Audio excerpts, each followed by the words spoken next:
नमस्कार, बहुत स्वागत है आपका। मैं हूं सूर्या त्रिपाठी और आप देख रहे हैं भारत विशेष। 12 नवंबर 2025 को दिल्ली हाईकोर्ट ने एमसीडी और पीडब्ल्यूडी को आदेश दिया कि तुर्कमान गेट के पास अवैध कब्जों को हटाया जाए। अदालत के आदेश पर एमसीडी ने तमाम संबंधित पक्षों को अतिक्रमण पर अपनी बात रखने का पूरा मौका भी दिया और इसके बाद निगम का दस्ता बुलडोजर के साथ अवैध कब्जे को हटाने के लिए पहुंच गया। यह अवैध कब्जा उसी फैज इलाही मस्जिद के पास किए गए थे जहां पर लाल किले के सामने बम धमाके को अंजाम देने वाला आतंकी उमर मोहम्मद काफी देर तक रुका था। लेकिन इससे पहले पुलिस की मौजूदगी में निगम के अधिकारी अवैध अतिक्रमण को हटाने की कार्रवाई को अंजाम दे पाते सैकड़ों लोगों की भीड़ ने पुलिस और एमसीडी कर्मचारियों पर पत्थरों से हमला कर दिया। बड़ा सवाल यह है कि जिस मस्जिद के तार आतंकियों से जुड़ रहे थे वहां हाईकोर्ट के आदेश पर चल रही सरकारी कार्रवाई, इस तरह का सुनियोजित हमला करने का मकसद आखिरकार क्या था? पुलिस कर्मियों पर हमले के दौरान उपद्रवियों ने मस्जिद तोड़े जाने की झूठी अफवाह भी इलाके में फैलाई। तो दूसरे तरफ 6 साल पहले दिल्ली को दंगों की आग में झोंकने वाले दंगाइयों के समर्थन में जेएनयू में विवादित नारेबाजी होती है। क्या एक बार फिर से देश की राजधानी दिल्ली को अस्थिर करने की साजिश रची जा रही है?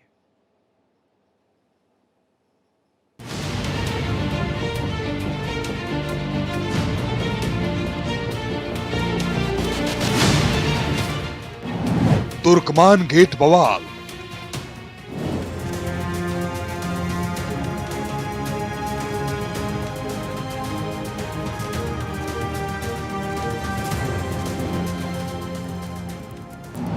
जुड़े साजिश के तार। अस्सलाम वालेकुम मेरे भाइयों, ये देखो जो दरगाह फैजलाई का मैटर चल रहा था भाई, देखो आज इन्होंने देखो बिल्डोजर भी बुला लिए हैं और इनकी पूरी मिलिट्री भी आ गई है। भाई देखो आप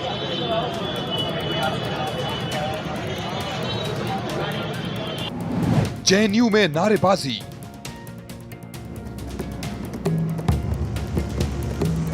अब कांग्रेस लेफ्ट इकोसिस्टम के स्टूडेंट्स डेथ के थ्रेट्स देने लगे।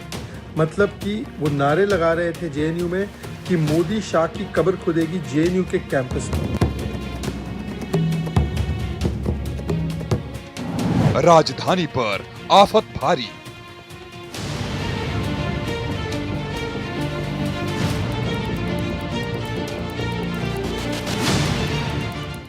साल 2020 में देश की राजधानी दिल्ली भीषण दंगों की चपेट में आ गई। हाल में दिल्ली पुलिस ने रिपोर्ट दाखिल कर बताया कि कई मासूमों की मौत के लिए जिम्मेदार ये दंगे पूरी तरह सुनियोजित थे। लिहाजा सुप्रीम कोर्ट ने देश की संप्रभुता और अखंडता के खिलाफ साजिश रचने वाले उमर खालिद और शर्जिल इमाम को जमानत देने से इनकार कर दिया। सर्वोच्च अदालत के आदेश से बौखलाए जेएनयू के टुकड़े टुकड़े गैंग ने देश के प्रधानमंत्री नरेंद्र मोदी और गृह मंत्री अमित शाह के खिलाफ बेहद आपत्तिजनक और भड़काऊ नारेबाजी की।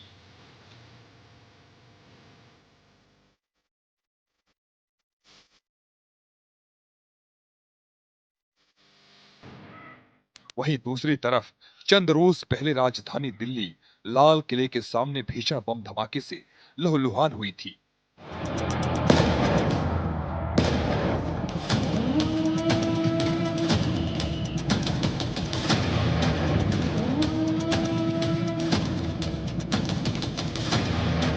इस आतंकी हमले में कई आम नागरिकों की दर्दनाक मौत हुई। जांच में पता चला कि बम धमाके को अंजाम देने से पहले आतंकी उमर मोहम्मद तुर्कमान गेट के पास फैज़े इलाही मस्जिद में काफी देर तक रुका था।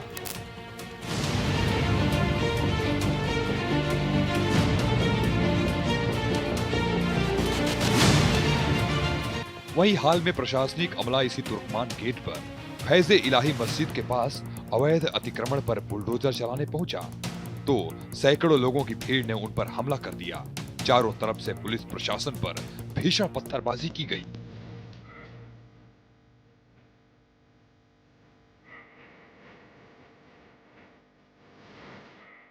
ये तमाम घटनाएं बयान करती हैं कि दिल्ली के माहौल को बिगाड़ने के लिए एक बार फिर बड़ी साजिश रची जा रही है।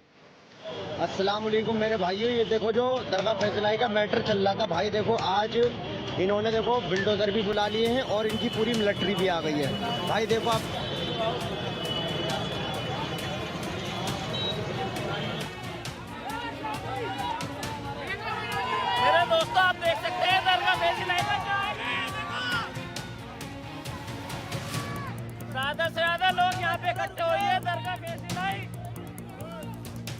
वहीं तुर्कमान गेट इलाके में अतिक्रमण हटाने के दौरान हुई हिंसा के मामले में दिल्ली पुलिस ने जांच का दायरा और तेज कर दिया है।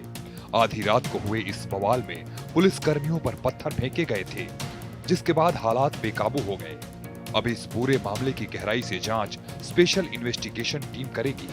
अब तक इस उपद्रव में शामिल करीब 50 लोगों की पहचान की जा चुकी है, जिनकी भूमिका की छानबीन की जा रही है। पुलिस करीब 100 सीसीटीवी फुटेज के आधार पर संदिग्धों की धरपकड़ में जुटी हुई है। दिल्ली के तुर्कमान गेट इलाके में मंगलवार रात्र हुई घटना के मामले में अब सियासत भी तेज हो गई है। इस मामले में दिल्ली पुलिस ने सपा से रामपुर सांसद मोबिल्ला नदवी को समन भेजकर पूछताछ के लिए बुलाया है। आरोप है कि जिस दिन ये घटना हुई रात्रि में, जब भीड़ वहां आक्रोशित थी और पुलिस पर पत्थरबाजी कर रही थी, उस समय एसपी सांसद भीड़ के बीच मौजूद थे और आक्रोशित भीड़ को समझाने के बजाय लगातार सुरक्षा कर्मियों से उलझ रहे थे। वहीं इस मामले में जो सपा के नेता हैं एसटी हसन, उन्होंने सांसद का बचाव किया है। उनका कहना है कि वो सांसद हैं, प्रोटोकॉल है, वो देश में कहीं भी जा सकते हैं। लेकिन दिल्ली पुलिस का मानना है कि जो घटना है ये सुनियोजित तरीके से कराई गई थी। इस मामले में कई सियासी एंगल निकलकर सामने आना बाकी है। वहीं जो दिल्ली पुलिस है, इसीलिए दिल्ली पुलिस ने जो एसपी सांसद हैं उनको समन जारी किया है और उनको पूछताछ के लिए बुलाया है। एक वीडियो में सपा सांसद मुहिबुल्लाह नदवी भी नजर आ रहे हैं और उनसे भी पूछताछ की जा रही है। सूत्रों के अनुसार समाजवादी पार्टी सांसद को जांच में शामिल होने के लिए दिल्ली पुलिस जल्द ही समन भेज सकती है। मुहिबुल्लाह नदवी फैज़े इलाही मस्जिद के पास हिंसा भड़काने के दौरान घटनास्थल पर ही मौजूद थे। दिल्ली पुलिस के सीनियर अधिकारियों के लगातार अनुरोध के बावजूद वो वहीं पर खड़े रहे। वो बैरिकेड को धक्का देकर आगे बढ़ने की कोशिश भी करते देखे गए। बता दें, मौलाना मुहिबुल्लाह नदवी उत्तर प्रदेश के रामपुर जिले के रजानगर गांव के निवासी हैं। वो 2005 से दिल्ली की पार्लियामेंट स्ट्रीट की जामा मस्जिद में इमाम की भूमिका निभा रहे हैं। लोकसभा चुनाव 2024 में सपा प्रमुख अखिलेश यादव ने सबको चौंकाते हुए उन्हें रामपुर से उम्मीदवार बनाया और वो जीते। नदवी पहले भी अपने बयानों को लेकर विवादों में रहे हैं। पिछले साल सपा सांसद नदवी पार्लियामेंट स्ट्रीट और मस्जिद में कई अन्य समाजवादी पार्टी के नेताओं के साथ नजर आए थे। इसमें डिंपल यादव भी थी। मस्जिद में राजनीतिक दल के नेताओं की बैठक को लेकर तमाम सवाल उठे थे। नदवी ने जिहाद को लेकर भी संसद में भड़काऊ बयान दिया था। उन्होंने जब जब जुल्म होगा तब तब जिहाद वाले बयान का समर्थन किया था। वहीं एमसीडी के अतिक्रमण हटाने की कार्रवाई पर एसपी नेता एसटी हसन ने कहा है कि ये मस्जिद और उसकी दुकानें 100 साल पुरानी हैं। जब अतिक्रमण के नाम पर जुल्म किया जाएगा तो लोग कब तक विरोध नहीं करेंगे।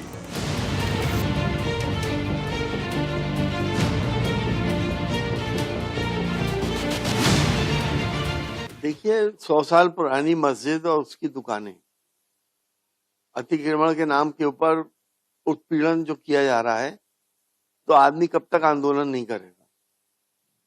हम ये समझते हैं कि बहुत सिलेक्टिव कार्रवाई की जा रही है। अगर यूनिवर्सल हो, एक सी कार्रवाई हो हर जगह, तो आदमी को सब्र आ जाता है। लेकिन जब एक सी कार्रवाई नहीं होती है, और खासतौर से धार्मिक स्थलों के ऊपर अगर इस तरह की कार्रवाई होती हैं जो लोगों की भावनाओं से भी जुड़े होते हैं और लोगों की आस्थाओं से भी जुड़े होते हैं, अगर इस तरह की कार्रवाई होगी तो एक्शन का रिएक्शन तो हो गई। कब तक लोग बर्दाश्त करें? कब तक इस तरह से गिराई जाएंगी मस्जिदें और मदरसे और बाकी चीजें? क्या कल को जामा मस्जिद दिल्ली का भी कोई प्रमाण तो है नहीं, कोई उनकी प्रॉपर्टी का कोई लिखित आधार तो है नहीं, वो भी अवैध होगी। उसका कोई नक्शा पास नहीं है, वो भी अवैध होगी। कल को ये जामा मस्जिद दिल्ली शाही मस्जिद को भी गिराने पहुंच जाए तो क्या इनसे क्या भरोसा है? मुस्लिम दुश्मनी में इन्होंने सारी हदें पार कर दी हैं।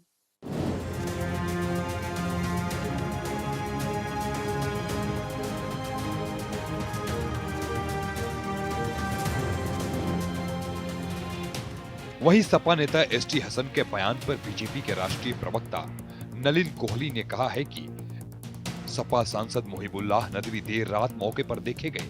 वो वहां क्या कर रहे थे? गलत अफवाहें क्यों फैलाई जा रही थी? अब एसपी नेता एसटी हसन कह रहे हैं कि इसका रिएक्शन होगा। समाजवादी पार्टी के नेता इस तरह के बयान देकर क्या चाहते हैं। अवैध निर्माण पर कोर्ट का आदेश आता है, पुलिसकर्मी वहां जाते हैं, अधिकारी जाते हैं, जो जानकारी मिल रही है अमन कमेटी के साथ बातचीत होती है और उसके बाद वहां पर भड़काऊ नारे किए जाते हैं, पत्थरबाजी होती है और समाजवादी पार्टी के सांसद 1:30 बजे रात को वहां दिखते हैं। अब ये प्रश्न उठेगा वहां कर क्या रहे थे, गलत अफवाहें क्यों फैलाई जा रही थी। अब एक दूसरे उनके पूर्व सांसद कहते हैं कि प्रतिक्रिया तो होगी। कैसी प्रतिक्रिया होगी कि कानून का पालन करने के लिए अधिकारी जाए, उसमें प्रतिक्रिया होगी, पत्थरबाजी होगी और उसे जायज समझा जा रहा है। एक और समाजवादी पार्टी के नेता कुछ दिन पहले कहते हैं कि बांग्लादेश जैसी स्थिति भारत में होनी चाहिए। एक के बाद एक समाजवादी पार्टी के नेता के बयानों और कारनामों को देखते हुए एक गंभीर सवाल यह उठता है कि ये चाहते क्या है। कहीं ना कहीं अमन जो है भंग हो, भड़काऊ भाषण हो और देश में कानूनी प्रक्रिया के ऊपर में पत्थरबाजी हो। इसका जवाब तो अखिलेश जी और उनकी पार्टी को देना पड़ेगा। बता दें, तुर्कमान गेट के पास मौजूद फैज़े इलाही मस्जिद के पास बने एक बारात घर और दूसरे व्यावसायिक निर्माण के अवैध हिस्सों को हटाने के लिए नगर निगम की टीम देर रात मौके पर पहुंची थी। कार्रवाई के दौरान सैकड़ों असामाजिक तत्वों ने गलियों से पुलिस और निगम कर्मचारियों पर पत्थर फेंकने शुरू कर दिए। इस घटना में करीब 5 पुलिसकर्मियों को हल्की चोटें आईं। स्थिति बिगड़ती देख पुलिस को हल्का बल प्रयोग करना पड़ा और आंसू गैस के गोले छोड़े गए। इसके बावजूद कुछ देर बाद दोबारा भीड़ जुटाने की कोशिश की गई, जिसे पुलिस ने तुरंत नाकाम कर दिया। दिल्ली पुलिस का कहना है कि हिंसा के पीछे किसी साजिश की आशंका से इनकार नहीं किया जा सकता है और एसआईटी सभी पहलुओं की गहनता से जांच करेगी। इस बीच दिल्ली पुलिस ने सलमान नाम के एक यूट्यूबर की तलाश तेज कर दी है। आरोप है कि उसके भड़काऊ वीडियो के जरिए इलाके में सांप्रदायिक माहौल बिगाड़ने की साजिश रची गई। अस्सलाम वालेकुम मेरे भाइयों, ये देखो जो दरगाह फैसलाई का मैटर चल रहा था भाई, देखो आज इन्होंने देखो बिल्डोजर भी बुला लिए हैं और इनकी पूरी मिलिट्री भी आ गई है। भाई देखो आप,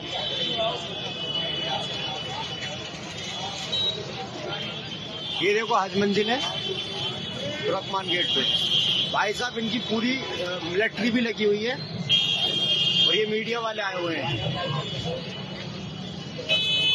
भाई ज्यादा से ज्यादा लोग भाई दरगाह फैसलाई पे पहुंचे, आप लोगों से भाई हाथ जोड़ के गुजारिश है।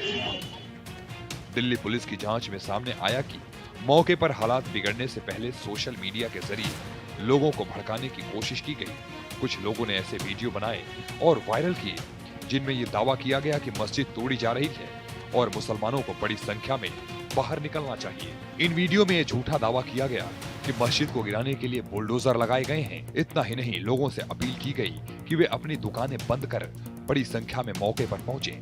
कुछ वीडियो में रास्तों की जानकारी दी गई ताकि ज्यादा से ज्यादा लोग प्रदर्शन स्थल पर पहुंच सकें। धार्मिक नारे भी लगाए गए जिससे माहौल और भड़क गया। पुलिस का कहना है कि इन भ्रामक वीडियो का मकसद भीड़ जुटाना और माहौल को तनावपूर्ण बनाना था। तुर्कमान गेट बवाल के बाद दिल्ली पुलिस ने सोशल मीडिया पर कड़ी निगरानी शुरू कर दी है। पुलिस मुख्यालय में मौजूद सोशल मीडिया सेल को पूरी तरह एक्टिव कर दिया गया है। मंगलवार शाम से लेकर अब तक अपलोड किए गए सभी संदिग्ध वीडियो और पोस्ट की बारीकी से जांच की जा रही है। पुलिस अधिकारियों के मुताबिक ओपन सोर्स इंटेलिजेंस के जरिए उन पोस्ट्स को ट्रैक किया जा रहा है जिनके माध्यम से अफवाह फैलाई गई या भीड़ जुटाने की कोशिश की गई। ऐसे सभी अकाउंट्स और वीडियो बनाने वालों के खिलाफ आईटी एक्ट और अन्य सख्त धाराओं में कार्रवाई की तैयारी है। दिल्ली पुलिस ने इस पूरे घटनाक्रम में तकनीकी साक्ष्यों को अहम आधार बनाया। ड्यूटी पर तैनात जिन पुलिसकर्मियों ने बॉडी कैम लगाए हुए थे, उनके फुटेज और इलाके में लगे सीसीटीवी कैमरों की मदद से पत्थरबाजी करने वालों की पहचान की गई। शुरुआती जांच में 10 पत्थरबाजों को हिरासत में लिया गया है। पुलिस अधिकारियों के अनुसार सभी संदिग्धों से पूछताछ की जा रही है और मामले में एफआईआर दर्ज कर ली गई है। जांच पूरी होने के बाद आरोपियों के खिलाफ सख्त कानूनी कार्रवाई की जाएगी। फिलहाल तुर्कमान गेट और आसपास के इलाकों में तनावपूर्ण शांति बनी हुई है। एहतियातन भारी संख्या में पुलिस बल तैनात किया गया है। एमसीडी ने स्थानीय लोगों को सूचना दी है कि वे सुबह तक आसपास के इलाकों को खाली कर दें और अपना सामान खुद हटा लें ताकि किसी तरह की असुविधा न हो। कई लोग अपने अपने स्तर पर अवैध अतिक्रमण हटाते भी नजर आए। प्रशासन का कहना है कि जल्द ही दिल्ली पुलिस और एमसीडी संयुक्त रूप से आगे की कार्रवाई कर सकती है। Bureau report, Bharat express.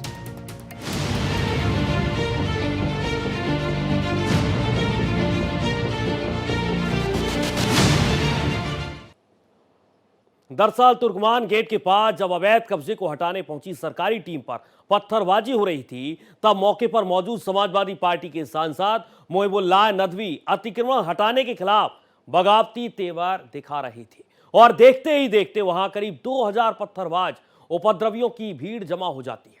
वहीं से मसला अब राजनीति का केंद्र भी बन चुका है और इसी बीच दिल्ली पुलिस ने पत्थरबाजों पर सख्त कार्रवाई भी शुरू कर दी है।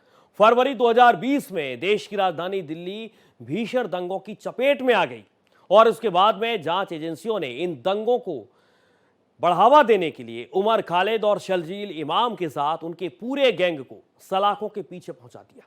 हाल ही में सुप्रीम कोर्ट ने इन दोनों दंगाइयों की जमानत भी खारिज कर दी, लेकिन कानूनी आदेश का सम्मान करने के बजाय जेएनयू में प्रधानमंत्री मोदी और गृह मंत्री अमित शाह के खिलाफ बेहद विवादित बयानबाजी की जाती है। दिल्ली दंगों के दौरान जेएनयू भी हिंसा की चपेट में आया था और अब एक बार फिर से जेएनयू में राष्ट्र विरोधी साजिशों की आशंका सामने आ रही है, जो दिल्ली की शांति के लिए एक बड़ा खतरा है।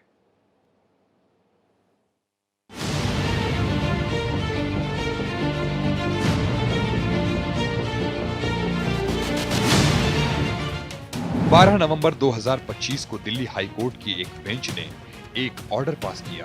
इस ऑर्डर में कोर्ट ने एमसीडी और पीडब्ल्यूडी को कहा कि तुर्कमान गेट के पास रामलीला मैदान में जो अवैध कब्जे हैं उन्हें हटाओ। इस अवैध कब्जे में सड़क का कुछ हिस्सा, एक फुटपाथ, एक बारात घर, एक पार्किंग की जगह और एक प्राइवेट डायग्नोस्टिक सेंटर था। कोर्ट ने इन सबको हटाने के लिए 3 महीने का समय दिया। एमसीडी ने सबको मौका दिया कि अवैध कब्जा करने वाले लोग अपनी बात रख सकें। इसके लिए 24 नवंबर और 16 दिसंबर 2025 को पर्सनल हियरिंग रखी गई। इसमें सैयद फैज इलाही, मस्जिद की management committee, Delhi Waqf board, DDA, एलएनडीओ और रेवेन्यू डिपार्टमेंट के लोग आए। कोर्ट के आदेश के बाद एमसीडी ने 22 दिसंबर को फैसला लिया कि अब अतिक्रमण हटाना है और फिर 7 जनवरी 2026 की आधी रात से एक्शन शुरू कर दिया गया। अब दूसरी तरफ मस्जिद की मैनेजमेंट कमेटी ने इस आदेश के खिलाफ दिल्ली हाई कोर्ट में पिटीशन डाल दी थी। कोर्ट ने एमसीडी, डीडीए, शहरी विकास मंत्रालय, एलएनडीओ और दिल्ली वक्फ बोर्ड को नोटिस जारी किया है और उनसे 4 हफ्ते में हलफनामा मांगा है। इस मामले में अगली सुनवाई 22 अप्रैल को होनी है। वहीं 6-7 जनवरी की देर रात जब एमसीडी ने 17 बुलडोजर लेकर अतिक्रमण हटाने की कार्रवाई शुरू की, तब इलाके में भारी तनाव हो गया। हालात तब और खराब हुए जब 2000 से ज्यादा लोगों की भीड़ इकट्ठा हो गई। इन लोगों ने पहले नारे लगाए और फिर पुलिस पर पत्थरबाजी शुरू हो गई। पुलिस ने दर्जनों पत्थरबाजों की पहचान की। इनमें से कई लोगों ने मास्क लगाए हुए थे या तौलियों से अपना मुंह ढका हुआ था। जब स्थिति बेकाबू हो गई तो पुलिस और अर्धसैनिक बलों ने हालात को काबू में लाने के लिए आंसू गैस के गोले दागे। खास बात ये रही कि राजधानी दिल्ली में पहली बार इस स्तर पर 4 से 5 दर्जन आंसू गैस के गोले छोड़े गए। वहीं एआईएमआईएम के अध्यक्ष असदुद्दीन ओवैसी ने कहा है कि पूरी जमीन वक्फ की प्रॉपर्टी है और वक्फ को नुकसान पहुंचा है। उनका कहना है कि कोर्ट ने सर्वे कराने के आदेश दिए थे, लेकिन इस मामले में वक्फ को पार्टी ही नहीं बनाया गया। ओवैसी के मुताबिक दिल्ली वक्फ बोर्ड को इस केस में पार्टी बनना चाहिए था और वक्फ से जुड़ी गजट नोटिफिकेशन को कोर्ट के सामने रखना चाहिए था। उन्होंने दिल्ली वक्फ बोर्ड और मैनेजमेंट कमेटी से मांग की कि सुप्रीम कोर्ट में जाओ और स्टेटस क्वो के लिए कोर्ट से आदेश लो। ये वक्फ, दिल्ली वक्फ बोर्ड को हर साल वक्फ चार्जेस दे रहा है 20%। दिल्ली वक्फ बोर्ड लिखता है 70%। तो ये केस चल रहा है अभी हाई कोर्ट में। तो इससे साफ तौर से मालूम हो रहा कि ये जो एलडीओ है, ये LDO ministry of urban affairs के तहत है। तो मरकजी हुकूमत और दिल्ली की मिलकर, और उस वक्त का जो एडमिनिस्ट्रेटर वक्फ बोर्ड का था और एमसीडी का हेड था, एक ही आदमी था। ये इसलिए कि मैं वक्फ का मेंबर हूं था, मेरे को मालूम इसमें, और वकीलों से बात किया मैं। तो ये सरासर गलत है। अहम बात यह है कि प्लेसेस ऑफ वर्शिप एक्ट 1991 क्या है बताइए फिर। 1947 15 अगस्त में जगह मस्जिद थी और ये सब मस्जिद की हिसार में था। कैसा आप लोग करिए, पार्लियामेंट का कानून है, उसको भी बाला तायक रख दिए, तो उसको भी धज्जियां उड़ा दिए। तो इसीलिए हम कह रहे हैं कि ये एक बड़े मंसूबाबंद तरीके से कोर्ट के सामने जाकर ना दिल्ली वक्फ बोर्ड गया, ना ये कमेटी वालों का काम था कि जाकर कोर्ट को बताते। और ये जो एमसीडी है उनको मालूम, गजट है गवर्नमेंट को, तो गवर्नमेंट का हिस्सा है ना। एलडीओ वाले भी तो गवर्नमेंट का हिस्सा है, गजट का हिस्सा इनकार करते हो लोग। तो ये नुकसान वक्फ की जायदाद पर हुआ, वहां मस्जिद को भी माना गया कि थोड़ा बहुत नुकसान, ये नुकसान हुआ नहीं मालूम, लोग बोल रहे हैं, मगर ये सरासर गलत हुआ।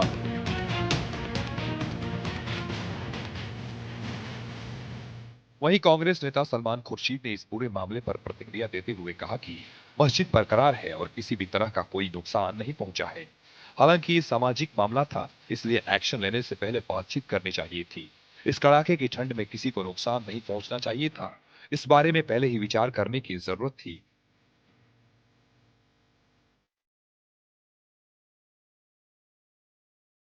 इस पूरे प्रकरण में जो हिंसा का जो ये एंगल है, इसमें साजिश का भी एंगल निकल के सामने आया है।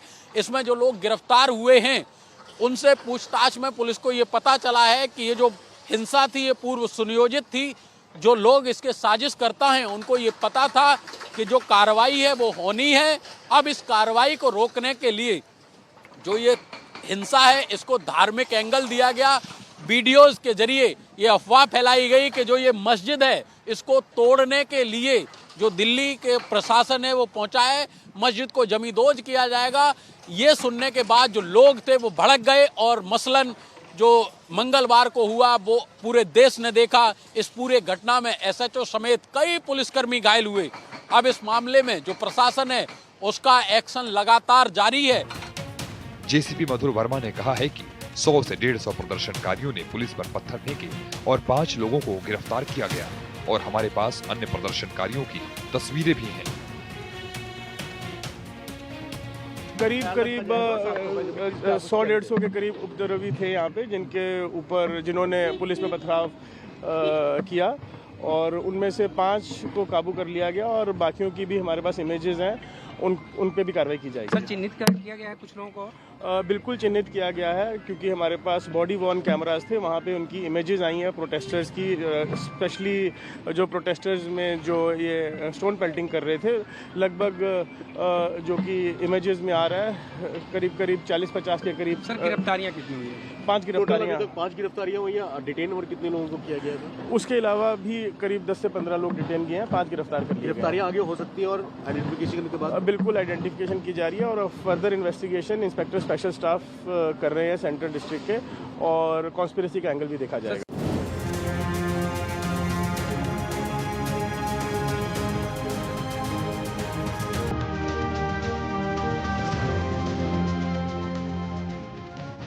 दिल्ली नगर निगम ने 7 जनवरी को रामलीला मैदान के पास फैज़े इलाही मस्जिद के पास अतिक्रमण वाली जगह पर अतिक्रमण हटाने की कार्रवाई की।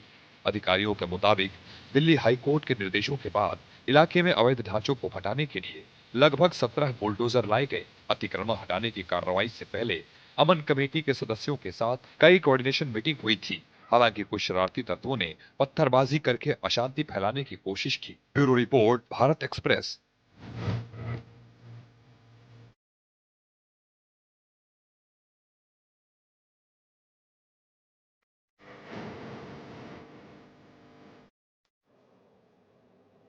तो फिलहाल भारत विशेष में इतना ही। देश और दुनिया की तमाम खबरों के साथ आप देखते रहिए भारत एक्सप्रेस।